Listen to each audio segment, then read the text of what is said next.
غزہ میں نہتے فلسطینیوں کی نسل کشی جاری ہے۔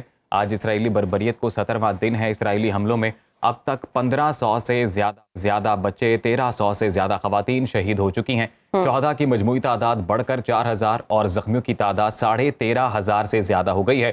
ظلم و ستم کا یہ سلسلہ یہیں تک نہیں رکا۔ صہیونی فوج کی غزہ میں زمینی کارروائی کے لیے گرین سگنل بھی دے دیا گیا ہے۔ اسرائیل نے غزہ پٹی میں حملے تیز کرنے کا اعلان کر دیا ہے اور فلسطینیوں کو غزہ کا شمالی علاقہ خالی کرنے کی پھر وارننگ دے دی گئی ہے۔ مصر اجلاس میں عرب ممالک نے اسرائیلی جارحیت کی شدید مذمت کرتے ہوئے غزہ میں جبری بے دخلی کو مسترد کر دیا ہے۔ غزہ کی صورتحال انتہائی سنگین ہو چکی ہے، خوراک ختم ہو چکی ہے، پینے کا پانی نہیں ہے، بچے پانی کے لیے بلک رہے ہیں، ہسپتالوں میں بنیادی سہولیات ختم ہو چکی ہیں، رفح اور مصر کے بارڈر نہیں کھولے جا رہے۔ انسانی بحران بد سے بدتر ہوتا جا رہا ہے، مگر عالمی برادری تماشائی بنی ہوئی ہے۔ یوکرین جنگ میں بچوں کے قتل عام پر واویلا کرنے والوں کو غزہ نظر نہیں آ رہا ہے۔ انسانی حقوق کے علمبردار ملک، NGOز اور اقوام متحدہ گونگے، بہرے اور اندھے ہو چکے ہیں۔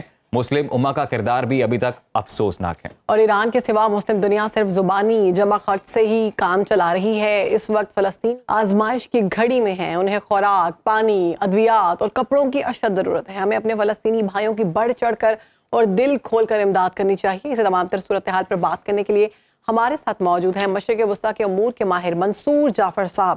Thank you so much for joining اس سر۔ ایک طرف غزہ کی ناکہ بندی کی جا رہی ہے تو دوسری طرف وحشیانہ بمباری سے معصوم اور نہتے فلسطینیوں کو نشانہ بنایا جا رہا ہے۔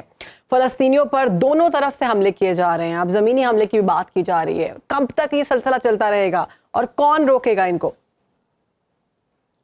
دیکھیے جی، اس وقت جو ہے انسانیت کی میں سمجھتا ہوں جو سب سے بڑی آزمائش ہے، اور خاص طور پہ آزادی پسند اقوام اور انسانی حقوق کا پرچار کرنے والی جو مغربی اور یورپی دنیا ہے، کہ جتنے بڑے پیمانے پہ وہاں انسانی بحران اس وقت اسرائیل کی لشکر کشی کے نتیجے میں پیدا ہو چکا ہے، میں سمجھتا ہوں یہ اس کم از کم معلوم تاریخ کا سب سے زیادہ بڑا بحران ہے، اور اس کا ابھی کوئی تھمنے کا اس حوالے سے اندیا نہیں ہے کہ اسرائیل جو ہے وہ اپنے جنگی جنون میں بالکل پاگل ہوا ہے، اور اس کو خم ٹھوک کر امریکہ، برطانیہ اور دیگر یورپی ممالک جس بڑے پیمانے پر اس سے اظہار یکجہتی اور اس کو لاؤ لشکر فراہم کرنے کے لیے ان کے ساتھ ہیں، میں سمجھتا ہوں یہ بہت بڑی آزمائش ہے مسلم دنیا کی، کہ جو صرف اور صرف ابھی اپنے ٹھنڈے جو ہالز ہیں، کمرے ہیں، ان میں بند کمروں کے اجلاس اور مختلف قراردادوں کے ذریعے ہی اس آگ کو بجھانے کی کوشش میں لگے ہوئے ہیں، اور دوسری جانب جس انداز سے وہاں انسانی بحران کے نتیجے میں پیدا ہونے والے جو نقصان ہے، یعنی وہاں پہ جو لوگوں کو امداد چاہیے، خوراک چاہیے، ایندھن چاہیے، وہ ابھی تک جو ہے اس علاقے میں اس مقدار میں نہیں پہنچ رہا۔ یعنی یہ 2 دنوں سے امداد پہنچی ہے، اس کے بارے میں وہاں کے ایک اہلکار کا یہ کہنا ہے کہ یہ غزہ کی جو اس وقت ضرورتیں ہیں، یہ اس کا 0.002% بھی نہیں ہے۔